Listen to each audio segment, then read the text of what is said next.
chamamos de êxodo rural, as pessoas migrando das áreas rurais para procurar emprego na região urbana. O resultado, criação das cidades industriais. Então, o ambiente se modificou, tá? Então, houve ali uma alteração no espaço geográfico. É como se, por exemplo, se você morasse numa cidade do interior e bem pacata, limpa e organizada, e mudasse para lá, a semana que vem, uma indústria bem grande, uma Coca-Cola da vida, por exemplo. O meio vai se transformar, porque essa indústria automaticamente trará trabalhadores. Trabalhadores migrarão para a sua cidade vai começar a apresentar índices de caos urbano, né? Porque não foi nada planejado, então as pessoas vão se alocando ali como dá. Então, você tem maior descarte de lixo, você tem um aumento de violência, você tem trânsito, você tem diversas modificações que o processo de urbanização causa, tá? E o resultado disso tudo é isso, a criação de cidades industriais, o ambiente que moldou esse conflito social histórico, tá? Então, eu trouxe o pulo do gato para você linkar tudo isso na prova. Se a questão fala de carvão e ferro no século XVIII, gente, seu cérebro já deve linkar Revolução Industrial, poluição, favelização, luta de classes. Falo de Karl Marx, que estava inserido nesse movimento, e Engels, né, estava ali verificando toda essa dinâmica que a Revolução Industrial trouxe, e é ali que surgem, por exemplo, ideias como materialismo histórico, como a exploração do trabalho, como alienação do trabalho, ou seja, o materialismo histórico de forma geral, né? E aí você tem também ali a ascensão do capitalismo, ganha muita potência nesse período. Você linka também a implantação do liberalismo econômico, né? Maior liberdade de empreender, criar sua própria fábrica, enfim. Você tem ali a crítica social em relação ao burguês, né? Enfim, você linka todas essas informações. Percebe que num tema só, que você de repente considera ser história, eu linkei geografia, eu linkei a própria história, eu linko filosofia, que vai surgir com esse movimento, um pensamento filosófico que inclusive moldou e modificou completamente o mundo a partir daquele momento, que é o materialismo histórico de Karl Marx, né? E linkei a sociologia também, falando da luta de classes e como essa questão da ascensão do capitalismo vai modificar completamente a dinâmica social. Então, eu trouxe uma questão aqui para a gente fazer um treino em relação ao que a gente falou. Vamos lá. O desenvolvimento das ferrovias no século XIX não apenas integrou mercados nacionais, mas alterou a percepção de tempo e espaço. Onde antes se levava 2 dias, agora leva-se horas. A primeira coisa que o enunciado aqui está falando, que no desenvolvimento das ferrovias, né, que foi algo que surge aí também com esse movimento da primeira Revolução Industrial, a questão das primeiras locomotivas, né, que não vai ali modificar somente o consumidor interno ali, né, a dinâmica ganha maior proporção, e aqui já começa a falar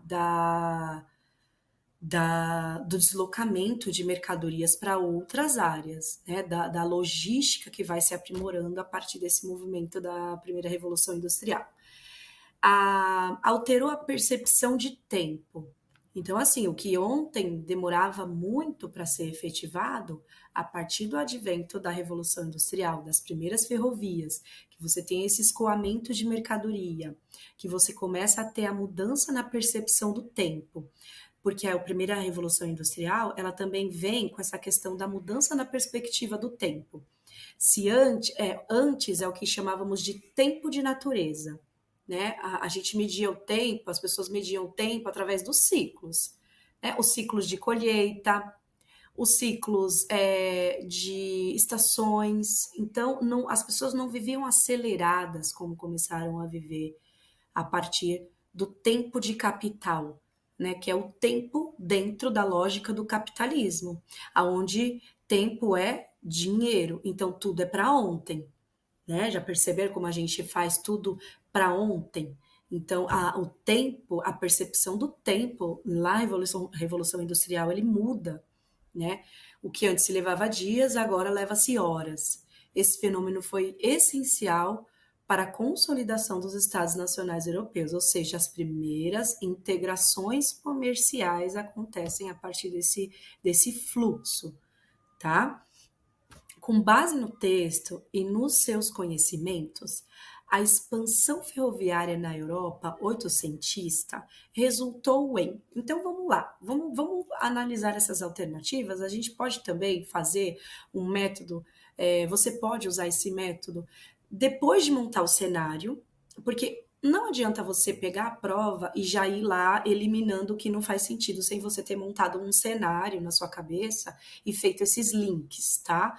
Então, a primeira coisa é ler o enunciado com calma, montar o cenário na sua cabeça. Aí, pulou para as alternativas, aí sim você pode trabalhar com a questão da eliminação. Vamos lá, alternativa A.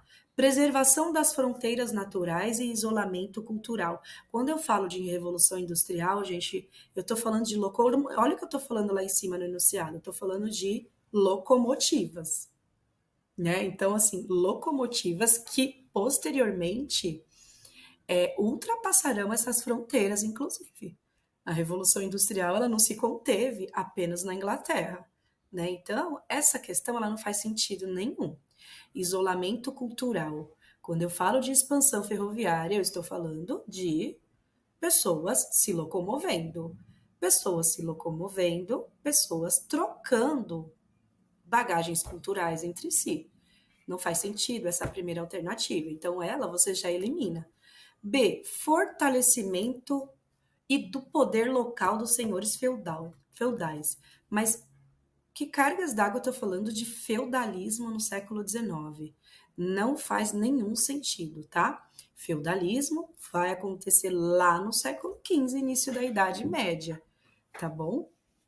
Então, essa daí é absurdamente absurda. C. Homogeneização do território e centralização política. Olha que alternativa interessante. Homogeneização significa um território completamente integrado.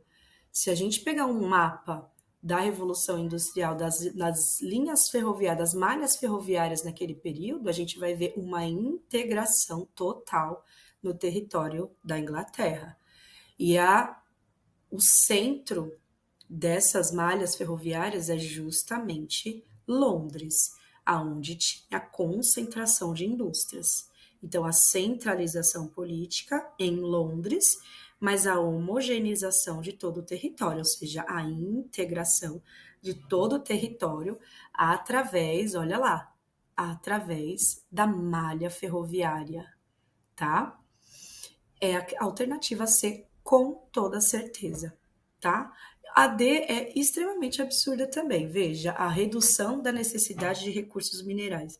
Não, os os recursos minerais eram completamente necessários para fazer tudo aquilo funcionar. No caso, o minério de ferro, segundo a Revolução Industrial, petróleo e por aí vai, tá? Então, a técnica de interpretação é essa. Isolamento o tempo, o espaço geográfico. A lógica do cenário: ferrovias precisam de aço, carvão, indústria e servem para ligar pontos distantes. Unificação. Eliminação de distratores. Se houve integração, se houve uma interpretação boa, a letra A e B são impossíveis. De apoio. Então, checklist do aluno. Ao ler qualquer questão de humanas, responda onde isso está acontecendo, quando isso ocorreu, e a dica de ouro para você: não leia as alternativas antes de definir o cenário do enunciado na sua cabeça. Isso é muito importante. Aliás, é extremamente aqui que é o GPS para você chegar na alternativa correta.